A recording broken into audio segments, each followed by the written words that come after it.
안녕하십니까? 그동안 누구보다 열심히 살아왔다 자부할 수 있는 50대 남자입니다. 열심히 사는 거랑 타고난 인복이랑은 아무 상관이 없나 봐요. 저는 어려서부터 참 복이 없었습니다. 찢어지게 가난한 집에서 태어나 늘 고픈 배를 감싸 안고 잠에 들 정도로 궁핍하게 살아왔습니다. 원래도 힘든 집안 사정은 배를 타고 바다로 나가신 아버지가 돌아오지 않게 되면서 더욱 힘들어졌어요. 어머니가 삭바느질이나 식모살이라며 저를 겨우겨우 먹여 살리는 수밖에 없을 정도였습니다. 어머니가 힘들게 일하시고 집으로 돌아오실 때마다 제가 어머니를 마중 나가곤 했죠. 추운 밤바람을 맞으며 빨리 어머니가 오시길 기다렸어요. 멀리서 어머니의 그림자라도 보이면 당장에 달려나가 어머니의 짐이나 식모살이 하는 집에서 얻어온 음식을 대신 들어드렸습니다. 어머니는 제게 늘 공부해서 성공해야 한다고 입버릇처럼 말씀하셨어요. 공부를 잘해서 좋은 직업을 갖게 되면 배 곱는 일도 추위에 떨며 밤을 지새는 일도 없다고 그렇게 말씀해 주셨죠. 그래서 그런지 저는 성공하겠다는 일념 오직 하나로 누구보다 열심히 공부에 매진했습니다. 가끔 공부가 힘들 때도 있었지만 그럴 때마다 성공해서 크고 넓은 집에서 어머니를 모시고 사는 걸 상상했어요. 정말 이악 물고 열심히 공부했습니다. 하지만 공부로 성공한다는 것도 저보단 나은 사정인 사람들의 이야기인 걸 깨달았어요. 제가 아무리 열심히 해봤자 저는 고등학교에 갈 수 없었습니다. 정말로 학교를 다닐 돈이 집에 없었기 때문이죠. 그렇다고 다른 곳에서 돈 나올 구석이 있는 것도 아니었죠. 당장 고등학교에 다니려면 집도 팔고 먹을 것도 없이 그날부터 길바닥에 나앉을 정도였어요. 그래서 눈물을 참으며 학업을 포기했습니다. 가진 것도 없고 돈 때문에 앞길도 막히니 남은 건 기술 하나 잘 배워서 써먹는 수밖에 없겠다 싶었습니다.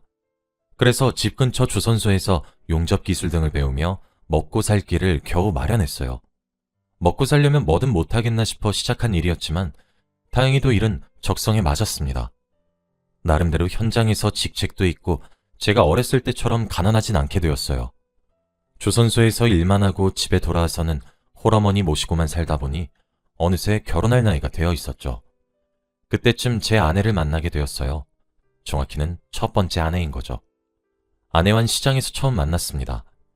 장이 열릴 때마다 찾아오던 떠돌이 극단의 배우였어요. 저희 동네는 장이 열리면 그때까지만 해도 유랑극단이 몰려들고 그랬거든요.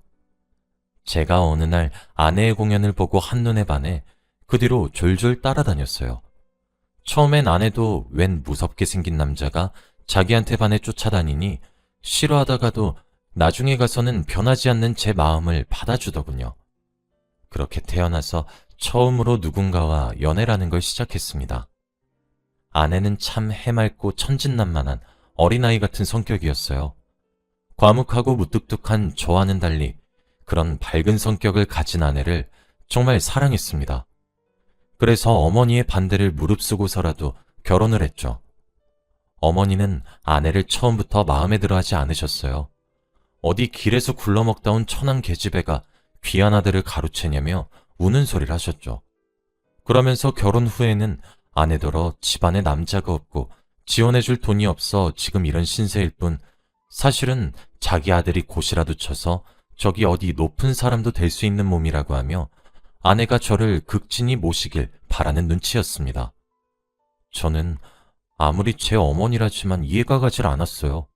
어머니 말대로라면 제 아내도 지금 저와 결혼해서 어머니 타박이나 듣고 사는 거지 미국 저기 어디 할리우드라도 가서 여배우고 될 수도 있었던 거 아닙니까? 아내도 오로지 저를 사랑해서 한 결혼이지만 시간이 갈수록 힘들어하는 게 눈에 보였습니다. 가끔씩은 혼자 눈물을 흘리고 있는 모습도 자주 보여서 그때마다 모른 척했지만 이후로는 제가 나서서 막아주고 아내를 보호해줬죠. 그리고 얼마 안 있어 저희에겐 아이가 생겼습니다. 제 아내를 그렇게 구박만 하시던 어머니도 아내가 임신하니 좀 덜 하시는 것 같았어요. 그리고 시간이 흘러 아내는 예쁜 딸을 낳았습니다. 그런데 임신했을 때는 가만히 계시던 어머니가 아내가 딸을 낳은 걸 알고 그 후로는 더 심하게 아내를 괴롭히는 겁니다. 어디서 뭐 하는 앤지도 모르는 애를 받아줬으면 3대 독자는 안겨줘야 할 거 아니야? 하면서 역정을 내시는데 아내도 아이를 낳고 후유증이 심한 상태에서 어머니로부터 스트레스까지 받으니 아무리 건강한 사람이라도 병에 걸릴 수밖에 없겠더군요. 아내는 딸을 낳은 이후부터 시름시름 앓기 시작했습니다. 그럼 어머니는 그 모습을 보고 또 한마디씩 얹으셨죠. 며느리로 왔으면 시어머니 수발 들고 아들이나 낳아야지. 저렇게 비실비실해서는 어디에다 써먹겠냐? 아주 아픈 게 유세다, 유세. 어디 허리 아픈 시어머니랑 하루 종일 일하고 온 남편한테 간병을 시켜? 어머니의 구박은 날이 다르게 심해졌어요. 아내의 병세도 나을 기미를 보이지 않았습니다. 어머니는 아내가 낳은 딸도 탐탁치 않아 하셨어요. 아직 갓난아기나 다름없는 딸이 울어도 무시하고 이게 다 저기 근본 없는 며느리를 닮아 그렇다고 욕하셨습니다. 아내가 제 딸을 향해 도를 넘는 독설을 하실 때마다 제가 정색하며 하지 말라고 말했지만 제 앞에서만 알겠다고 하시고 제가 없을 땐 여전하셨어요. 결국 아내는 구박과 스트레스를 견디지 못하고 세상을 떠나버렸습니다. 마지막에 갈 때 제가 울고 있으니 제 손을 잡고 말하더군요. 그냥 편안하게 자길 보내달라고요. 그리고 딸을 혼자 맡기게 되어 미안하다고 말했습니다. 그게 아내와의 마지막 대화였어요. 아내가 한 말을 듣고 그동안 어머니께 구박당해온 아내에게는 어쩌면 죽음이 더 편안한 걸지도 모르겠다. 잠시 이런 생각도 했어요. 저 때문에 시집와서 죽기 전까지 고생한 아내에게 정말 너무 미안했습니다. 엄마 없이 홀로 남겨진 딸에게도 미안했고 동시에 어떻게 키워낼지 막막하더군요. 어머니는 그런 와중에도 이참에 새장가나 들라고 하더라고요. 그런 어머니가 지긋지긋해서라도 또 먼저 간 아내에게 미안해서라도 저는 재혼을 하지 않겠다 결심했습니다. 제가 만약 결혼을 또 하게 되면 어머니께 구박당하고 살 그 여잔 무슨 죄인가요? 차라리 혼자 딸이나 반듯하게 키우자 싶었습니다. 죽은 아내도 하늘에서 그걸 바라고 있을 거라고 생각했어요. 어머니는 제 딸이 조금 크고 말을 알아먹을 나이가 됐을 때부터 죽은 아내 대신인지 또 구박을 하기 시작했어요. 딸 때문에 제가 새 장가를 못 가는 거라며 너희 엄마는 살아서도 죽어서도 자기 아들 앞길을 막는다고 어린아이가 듣기에는 충격적일 말도 아무렇지 않게 해댔습니다. 그래서 그런지 딸은 할머니를 무서워하며 소심한 성격으로 자라났어요. 자라면서 계속 구박을 듣고 자란 딸은 결국 자기 할머니, 그러니까 제 어머니가 노안으로 돌아가셨을 때도 눈물 한 방울 흘리지 않더라고요. 그 어린아이가 장례식에서도 슬퍼 보이는 표정보다 그저 체념한 표정으로 가만히 자리를 지키기만 하더군요. 일이 바쁘단 핑계로 어머니가 딸을 구박하는 걸 알면서도 혼자 내버려두고 딸에게 신경을 써주지 못한 게 미안했습니다. 딸의 어른스러운 성격이 어쩌면 방치해둔 제 탓인 것만 같아 딸에게도 하늘에 있는 아내에게도 많이 미안했어요. 시간이 흘러 딸이 중학교에 다닐 무렵 저는 한 여성분을 만나게 되었어요. 그 당시 저는 제철소에서 계속 일해오며 꽤 많은 돈을 벌고 있었고 주로 기업에서 제철소의 외주를 맡기다 보니 제철소장으로 직책이 더 올라가면서부터 나름 기업에서 한자리 한다 싶은 사람들이랑 어울릴 기회가 자주 생겼습니다. 그 여성분도 그런 과정 속에서 만나게 되었어요.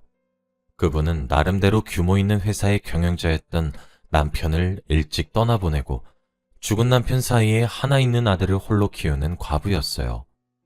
전에는 알 사람들은 알 정도로 이름도 날리던 배우였다 들었습니다. 그래서 그런지 죽은 아내 생각이 새록새록 나더라고요. 그 여성분이 제가 유독 친하게 지내는 사람의 형수였던지라 나름대로 자주 교류를 해오며 지내다 보니 눈이 맞고 말았습니다. 비밀스럽게 사이를 유지해오다 더 이상은 숨기기도 힘들고 그분이 재혼 얘기를 지속적으로 꺼내왔기 때문에 저희는 결국 재혼하게 되었습니다. 딸을 챙겨줄 수 있는 새엄마가 생기니 딸에게도 나쁘지 않을 것 같았어요. 새아내가 아들을 데리고 집으로 들어오면서 저는 아들이 하나 더 생긴 셈이었고요. 가끔씩 죽은 아내 생각이 날 때도 있었지만 저 혼자서 미련하게 사는 것보다는 딸은 어차피 죽은 친엄마의 얼굴을 기억도 하지 못할 텐데 그럴 바에 차라리 딸에게 새어머니를 만들어주고 지금부터라도 따뜻한 가족의 정을 선물해주는 게 낫겠다 생각했습니다. 재혼 후 집에 들어갈 때마다 따뜻한 온기가 있고 맛있는 저녁밥 냄새가 나니 절로 기분이 좋아지더라고요. 매일 재혼하길 참 잘했다 생각했습니다. 재혼한 새 아내가 아이들을 도맡아 교육시키니 저는 문제없이 제철소 일에만 집중할 수 있어 덕분에 월급도 늘어나고 늘어난 월급으로 가족들 선물도 사며 누가 봐도 행복한 가족의 모습을 만들어 오고 있었습니다. 재혼한 이후로 딸의 성적도 오르고 딸도 더 의젓해진 것 같아 마음이 놓였습니다.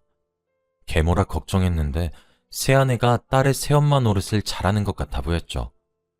딸은 뭐 맛있는 거나 선물 받은 게 생기면 꼭 남동생한테 양보했어요.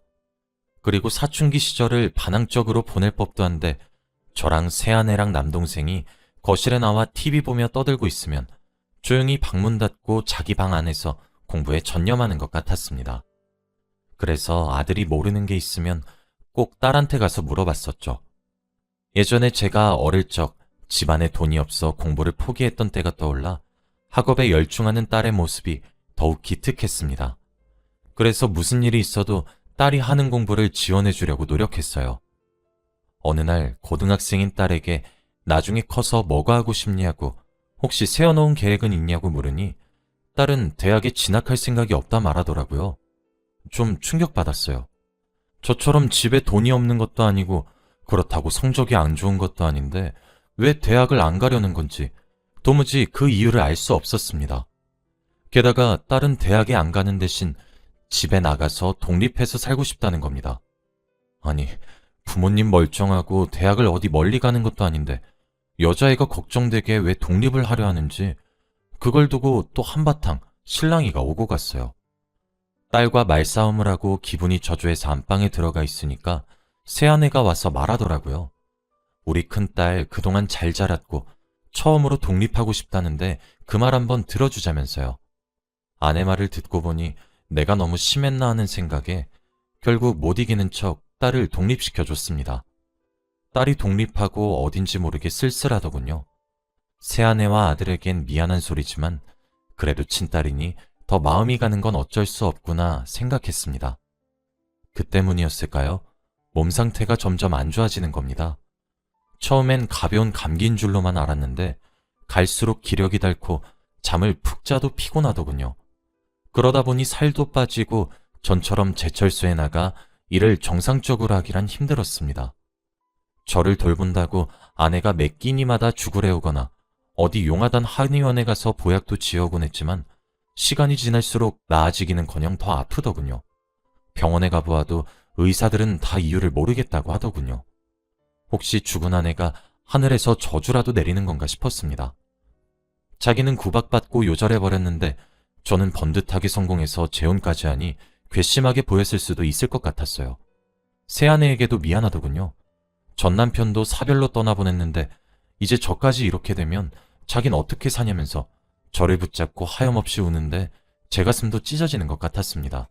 제가 아픈 걸 알고 딸도 자주 집에 들러 제 얼굴을 보고 갔어요. 가끔씩 저를 데리고 병원에도 같이 갔죠. 그날도 그랬습니다. 상태가 많이 안 좋아져서 혹시 몰라 의사의 권유로 소변 검사를 한 뒤 입원 수속을 밟았습니다. 그동안 딸은 제가 입을 옷이나 읽을 책들을 가져오겠다며 본가에 다녀온다고 하더군요. 병원은 오래 있으면 심심할 거라고 절 생각해주는 딸이 기특했습니다. 병실 침대에 누워 딸을 기다리는 도중 의사분이 소변 검사 결과가 나왔다며 저를 찾아오셨는데 의사 선생님 표정이 뭔가 이상한 겁니다. 손에 쥐고 있는 검사 결과지를 읽다가 뭔가 이상하다는 듯 고개를 갸웃거리셨죠.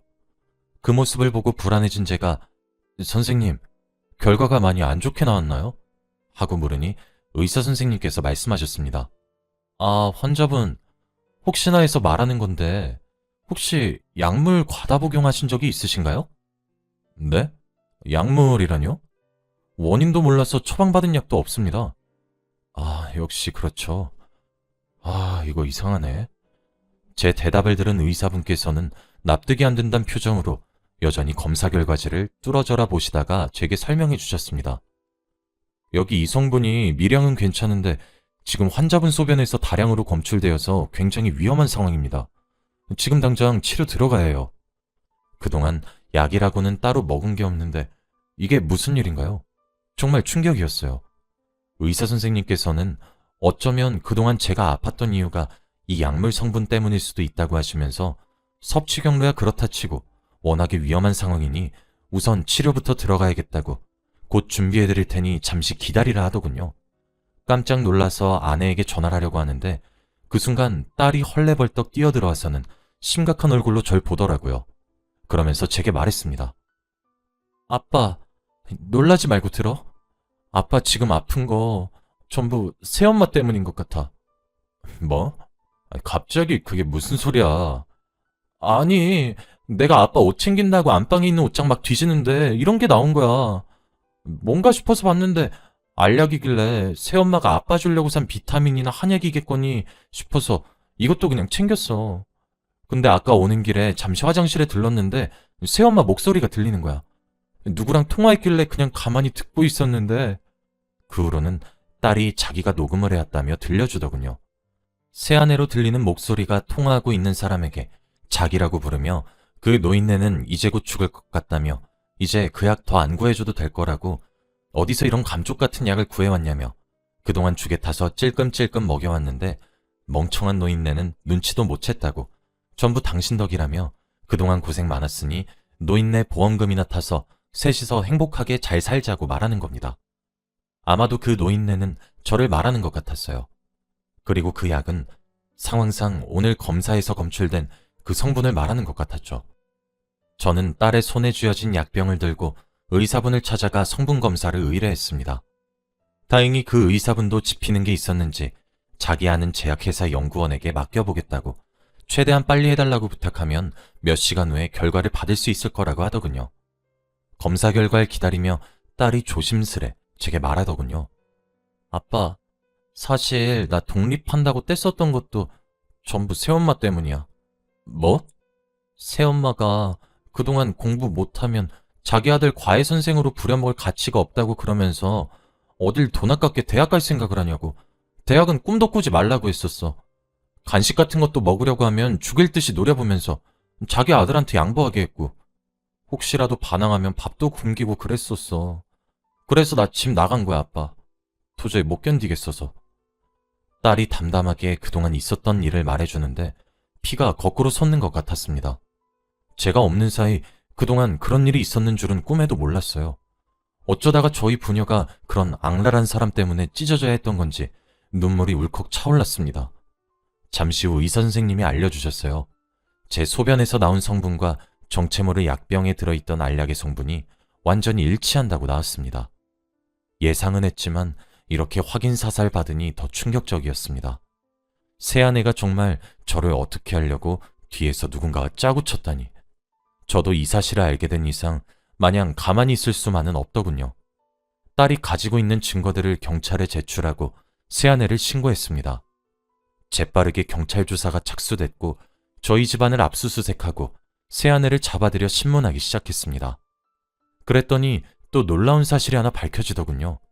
새아내가 전남편 사이에서 얻은 아들, 그러니까 제 양아들의 친부는 바로 저랑 새아내를 연결시켜준 장본인인 새아내의 도련님이었던 겁니다.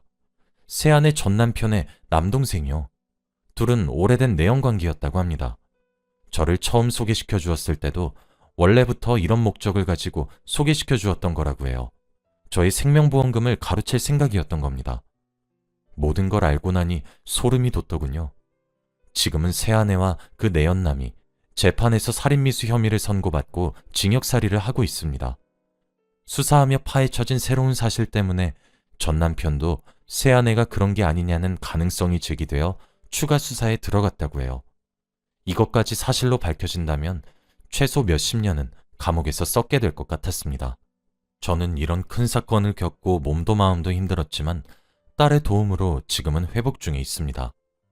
많이 늦었지만 어렸을 적 신경 쓰지 못했던 부분까지 지금 몇 배로 신경 써주며 세상에 하나밖에 없는 친딸을 아끼려 합니다. 딸은 새아내의 회방으로 감히 가고 싶다고 말하지 못했지만 원래 대학에 가고 싶었다며 지금이라도 늦게 대입을 준비 중입니다. 딸이 원하는 거라면 무슨 수를 써서라도 들어주고 싶어요. 하늘에 있는 아내가 편히 눈 감을 수 있게요. 저희는 우여곡절 끝에 겨우 소소한 행복을 찾은 것 같습니다. 가족이라는 행복이요. 여러분들도 저처럼 가까이에 있는 행복을 놓치지 마시고 꼭 붙잡길 바랍니다.